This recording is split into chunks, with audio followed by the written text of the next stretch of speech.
कभी कभी लाइफ में ऐसा हो जाता है कि जब हमारी हिम्मत टूटने लग जाती है, बाहर से कोई मोटिवेशन काम नहीं आता है, किसी की बातें काम नहीं आती है, कुछ भी समझ नहीं आ रहा होता है, कुछ करने का मन नहीं कर रहा होता है, बस एक जगह पे पड़े होते हैं और टाइम पास कर रहे होते हैं। अपने गोल की तरफ आपने बड़ा एफर्ट किया, बहुत मेहनत करी, अपना सब कुछ लगा दिया उसमें, लेकिन रिजल्ट उसका बिल्कुल ऑपोजिट आया जैसा आपने सोचा था।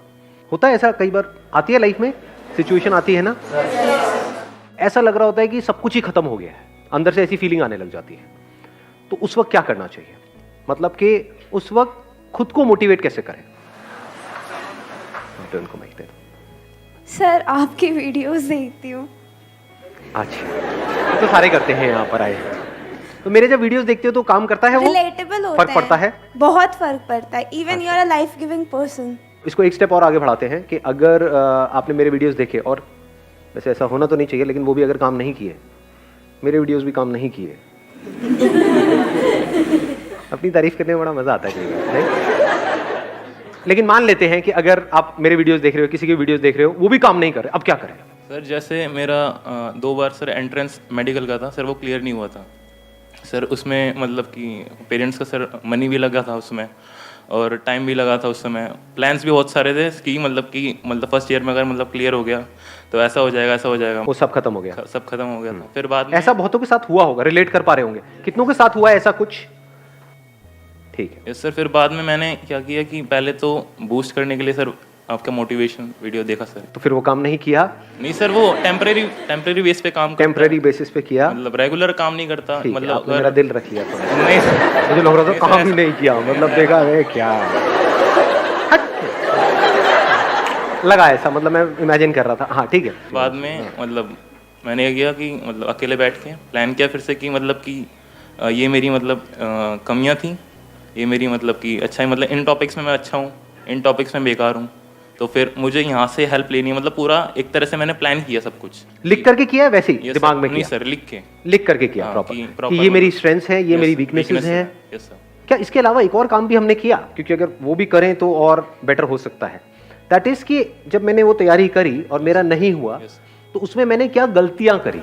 एक तो है आपकी वीकनेसेस जिसके ऊपर आप काम कर रहे हो, एक है गलतियां। मे बी कि हमने मोबाइल पे बहुत ज्यादा टाइम पास किया।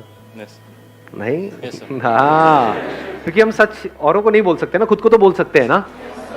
घर वालों को बोला तो बड़े जूते पड़ेंगे कि बेटे यही टाइम पास ही करना था, सुट्टा ही मारना था, मतलब आपके लिए नहीं वैसे, तो मेरे पैसे क्यों लगवाए, है ना? Yes sir. तो क्या ऐसा भी हम करते हैं लिख करके? कितने लोग एक्चुअल में करते हैं? बहुत कम, 2-3 लोग सर। वो भी सर टेम्परेरी, वो भी हम सीरियसली नहीं करते। Yes, sir, seriously समझ के नहीं दो चीजें यहाँ पे करनी जरूरी है। एक तो ये पहले समझो क्या आपकी वीकनेसेस थी, और अगली बार अगर आप दोबारा से अटेम्प्ट करने वाले हो उसको स्ट्रेंथ्स में कन्वर्ट करना है। और अपने आप से ये भी सच बोलो कि क्या ऐसा हो सकता है, नहीं हो सकता है, कहीं मैं दोबारा अपना टाइम तो नहीं खराब करने वाला। कुछ ऐसी भी वीकनेसेस होती है किसी की, जैसे फॉर एग्जाम्पल सिंगिंग के लिए आप ट्राई कर रहे हो और आपकी आवाज ऐसी है कि जो भी सुनता है कान से खून निकलने लग जाता है, तो आप कह रहे हो कि यार मेरी वीकनेस है, मैं स्ट्रेंथ बना दूंगा। ठीक है, अच्छा है, ऑप्टिमिज्म अच्छा है, बट एक हद होती है ना, मतलब तो इस तरह से अपने आप से सच बोलना होता है कि मेरी वो वीकनेसेस है, उसको स्ट्रेंथ्स में कन्वर्ट करना है। उसके लिए क्या करना पड़ेगा? उसके लिए there is a price to pay. Effort लगाना पड़ेगा, हार्डवर्क करना पड़ेगा, पता नहीं क्या क्या करना पड़ेगा। क्या वो मैं करने के लिए तैयार हूं? क्या वो मैं कर सकता हूं? इफ यू से यस तो नेक्स्ट स्टेप पे जाओ, इफ यू से नो तो बात वहीं पे खत्म हो गई, अब कुछ और सोचो। नंबर 1। नंबर 2, उस वक्त मैंने क्या गलतियां करी? क्योंकि आप कुछ भी करते हो तो कुछ ना कुछ सोच समझ के करते हो, तो वो नहीं हुआ, दैट मींस आपको लग रहा था कि मैं कर लूंगा लेकिन नहीं हुआ, इसका मतलब पक्का है कि हमने बहुत सारी गलतियां करी है, उसको भी लिख लो। तो इससे क्या हो रहा है, हम प्रॉब्लम ओरिएंटेड थे, अब हम सॉल्यूशन ओरिएंटेड बन रहे हैं। प्रॉब्लम क्या है कि नहीं हुआ, मेरा नहीं हुआ, अब क्या होगा, पैसा चला गया, ये हो गया, ये सब क्या है? Problem oriented approach. आप क्या बन गए अब? Solution oriented. इसके बेस पे आपको एक बिल्कुल क्लियर आंसर मिल जाएगा कि आप दोबारा अटेम्प्ट करना है या नहीं करना है। क्योंकि अगर आप वही गलतियां दोबारा से करने वाले हो जो पिछली बार करी, तो छोड़ दो, मत करो, don't waste your time, at least कुछ और तो करो। नहीं तो वही रिजल्ट आएगा जो पिछली बार आया।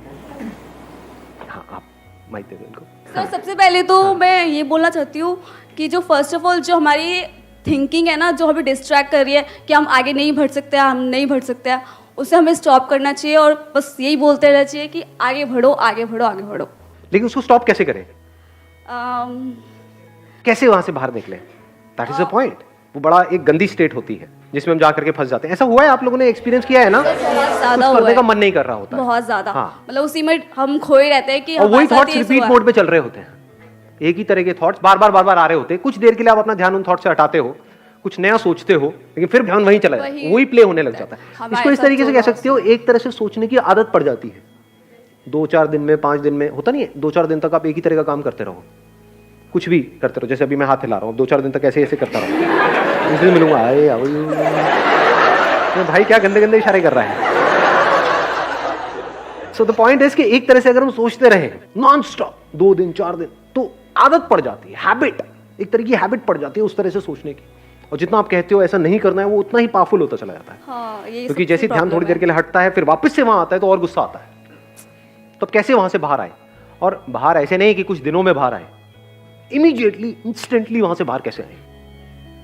अपने आप को शीशे में देखो। सर रोज देखते हैं। मजाक उड़ा रहे हैं आप मेरा? हम जैसे देखते हैं वो वाला देखना नहीं, हाय क्या लग रही है, मैं वो वाला देखने की बात नहीं कर रहा। मतलब देख करके खुद को मोटिवेट करना सीखो, वो सबसे पावरफुल मोटिवेशन है। क्या क्या ऐसे काम है जिसमें आप मास्टरी को अचीव कर सकते हो सकता है वो आपके करियर से रिलेटेड हो सकता है ना हो। ध्यान से समझ लेना इस चीज को। लाइफ में सबसे ज्यादा जो मजा आता है ना, वो आता है किसी भी पर्टिकुलर काम में मास्टरी को अचीव करके। लेकिन आप सबकी कंडीशनिंग कैसी हुई पड़ी है, घर में जो माहौल है, यहाँ पे वहां पे, वो मास्टरी की कहीं कोई बातें नहीं होती है। वहां पे होती है क्रैक करने की बातें। क्रैक करो क्रैक करो, क्रैक से क्या है? Think about mastery, don't think about packages. ऐसे हम सोचते हैं ना, सुबह जाता ये हो गया तो इतने का पैकेज, ये हो, चिंती बनते चले आ रहे हैं। हो सकता है आप अपने माइंड में सोच करके बैठे हो, हाँ 6 लाख का पैकेज लग जाएगा तो ये हो जाएगा वो हो जाएगा। हो सकता है आप 60 लाख डिजर्व करते हो, 7 लाख नहीं 60 लाख। खुश हो जाओ, आपकी बात हो रही है। क्या आपको पता है आपकी एक्चुअल कैपेबिलिटी क्या है? नहीं पता जी, किसी को नहीं पता। वो तो जब आप खुद पे काम करना एक्चुअल में शुरू करोगे अपनी मास्टरी के ऊपर, तब पता लगेगा क्या निकल के आ रहा है वहां से। किसी को नहीं पता होता है, ये मैं आपको सच बता रहा हूं। मतलब at the age of 18, 19 years, 20 years, किसी को नहीं पता होता है कि आने वाले 10 साल बाद, 20 साल बाद क्या होने वाला है। डिपेंड करता है हम क्या ट्रैक पकड़ रहे हैं।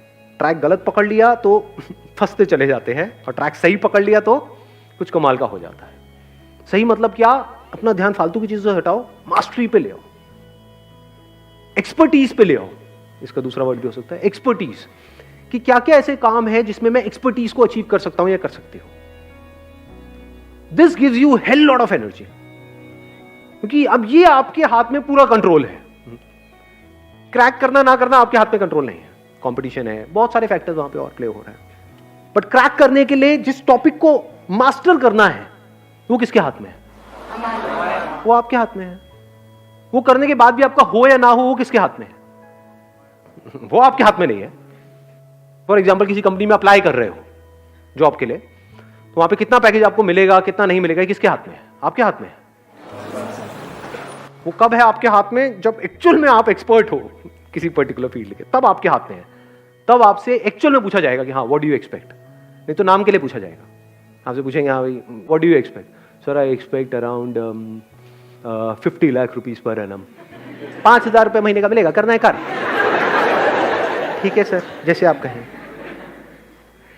तो if you set your goals correctly based upon mastery, mastery आप 2 तरह की चीजों में अचीव कर सकते हो ना। एक वो जिसका कनेक्शन पैसे से है, दूसरा जिसका कनेक्शन पैसे से नहीं है। फॉर एग्जाम्पल, आपको बैडमिंटन खेलने का शौक है, उसमें आपको मेडल नहीं लेना है। आप तैयारी किसकी कर रहे हो? किसी एंट्रेंस की कर रहे हो। तो क्या आप शीशे में देख करके खुद को ये नहीं बोल सकते कि I am going to be a master of this badminton what I am playing. इसमें मुझे मास्टरी को अचीव करना। अच्छा, उससे क्या होगा? पैसा मिलेगा? नहीं मिलेगा। एनर्जी मिलेगी या नहीं मिलेगी? एक डायरेक्शन मिलेगी या नहीं मिलेगी? हम लाइफ को ना बड़ा लीनियर तरीके से देखते हैं कि एंट्रेंस क्रैक करना है, इसका मतलब क्या है कि मेरे को दिन में 12 घंटे पढ़ना है, 16 घंटे पढ़ना है, और फिर ये करता चला जाऊंगा, वो क्रैक हो जाएगा। क्या 12 घंटे 16 घंटे पढ़ना इंपॉर्टेंट है या क्वालिटी ऑफ टाइम इंपॉर्टेंट है? What do we mean by quality of time? One pointed focus, 100% concentration, वो कहां से आती है? क्या उसका फिजिकल फिटनेस से कनेक्शन है या नहीं है? अंदर जो केमिकल लोचा चलता रहता है उससे कनेक्शन है या नहीं है? तो जब खेलते हैं तो क्या होता है? अंदर डोपामिन रिलीज होता है नहीं होता? पता है ना, इतना साइंटिफिकली हमको पता है ना उससे क्या होता है? अच्छा फील हो रहा होता है। और मजे की बात बताऊं क्या है आपको, एक बहुत मजेदार बात बताता हूं। मैं डेली खेलता हूं बैडमिंटन पिछले काफी टाइम से। तो हमारा अपना एक ग्रुप बना हुआ है और है, ज्यादातर सब ऑलमोस्ट मेरी एज के हैं वहां पर, मतलब 15-16 साल के। मजाक कर रहा हूँ, 30-40 साल के। उनमें से एक बार एक बंदे ने एक बड़ी सही बात बोली थी। उसने बोला यार क्या होता है वहाँ पे, यारी दोस्ती वाला हमारा माहौल है, कहता है क्या होता है कि ये जो 1 घंटा सुबह हमको खेलने को मिलता है ना, इससे पूरे दिन का जो टॉर्चर होता है ना ऑफिस में, घर पे, वो सहने की ताकत आ जाती है। There is something to look up to. Wait होता है हमें कि सुबह के 6 बजे और हम सब साथ में आए और खेले, कि 1 घंटा मुझे सब कुछ भुला देता है। पावरफुल है स्टेटमेंट या नहीं है? कि ऐसे हम कभी सोचते हैं? एक ऐसा एंट्रेंस जो आप क्रैक करना चाहते हो, उसके लिए जो पढ़ाई करनी है